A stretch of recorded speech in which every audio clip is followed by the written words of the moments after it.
Steve, first things first, good to speak to you. It's been a while. Oliver Glasner, you must be delighted what this man has done in such a short space of time. Nice to speak to you as well, Jim. Really, really pleased. You've interviewed him today. I'm sure he's a smashing guy. He's brought a real positivity to the team. Everybody brings something different. Obviously Roy was so good for us for so long, kept us in the division in such difficult times. We managed to invest in the squad and get some exciting players. And obviously towards the end of last season, Oliver really brought out the best in them. So, very excited. Steve, where are you at with the redevelopment of Selhurst Park? Yeah, that's going well. We're spending a lot of money this year, probably, but you don't see it so much. So we've got to move the away dressing rooms. There's a video that we released about how the stand is going to be built. So we have to move quite a lot of things around. So we're spending about $10.5 million this year. By May next year, we should be in a position with a really honed down construction contract, know all the costs, and then you should really start seeing things accelerate from there. What about one of your colleagues, John Textor, director? Is he still selling his 45% stake in the club? He would like to at the moment. Yeah, we were chatting online last night, and he's got his multi-club model, which obviously I think no one's doing a better job at that than he is. He really, I think he's making it work in terms of player trading and moving players around. Obviously we're not part of that, although we do leverage it sometimes. We had Joe O'Brien go to Lyon and very successfully go to Everton. So John wants a club that is, fits in and is part of his family, and he controls it 100%, or he controls it. And we're supportive of that if that's what he wants to do. In the meantime, he's been very supportive of Crystal Palace, along with Josh and David. They're fantastically supportive of me and the team at the club that we've assembled, with Dougie and David and Ian and all the people that we've got that work and everything. So it's very amicable, and it will be about finding the right people to replace him that are going to continue supporting the club, that believe in the strategy that we're going down, believe in, trying to build the stand. We'll just finish the academy by the end of September, which will be incredible, the new wing that will open. That will be the academy training ground done.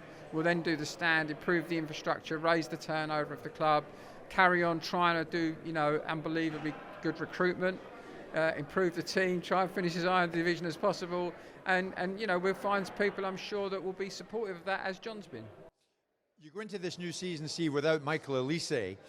Was there no other outcome to Michael leaving and in the end going to Bayern Munich? No, there's no secret. There was a clause in Michael's contract, so but we're very, it's important that we try and keep good players and we outperform, but equally we have to be realistic about where we are. One day I hope we'll be a Champions League club, we'll be a Europa League club, we'll be the final destination for players. But as it stands now, somebody like Michael, who I believe is a generational talent, I really think, technically he's one of the best footballers I've ever seen. I have, I think, a really good relationship with him. I enjoyed his company, at the training ground. And he went to Bayern Munich, so for players to come to Crystal Palace, get recognised internationally, as we had 9 players this summer, to be able to go to currently the top teams in the world, I think is a good recruitment tool. It's a good sign to other players. Look, this is the place to come. This is the place to be, to excel, enjoy your football in front of a great crowd, really forgiving fans who want to see dynamic, fun football with a club that's growing in the background, building a new stand, building infrastructure. And if you outperform, we will let you fulfil your dreams. But one day we hope your dream is at our club, and we're the end of the line. So, it is what it is. We wish him really well. Every Palace fan will be watching him at Bayern, and of course, as the added benefit, as he won't be playing against us, which we're very happy about. We won't see him line up against us next year. Is there a fear that Eberechi Eze may follow suit? All of our players that have played well, they're targets for clubs, and we've got to treat every situation as it comes. Obviously, we can't have too much change. We need to be mindful of the fact that everybody's super optimistic about us, but every Premier League game is very, very difficult to get the points. And we've got to make sure at first every season that we know that we're pretty sure we're going to be okay, and then try and look upwards. So I think we would be very happy if the squad that we've got at the moment was the one we started the season with, if we can. And that squad at the moment includes Marc Guehi. Yeah, look, Marc. Have Newcastle been in 3 times, Steve? I've lost count. I don't count really. Look, they're a very respectful club. They do things in the right way. But they're not giving us a decision to make at the moment. So if they give us a decision to make, then we'll have to have a think about it, and that may be the one change possibly that you might see. But right now, I expect him to be a Palace player at the start of the season.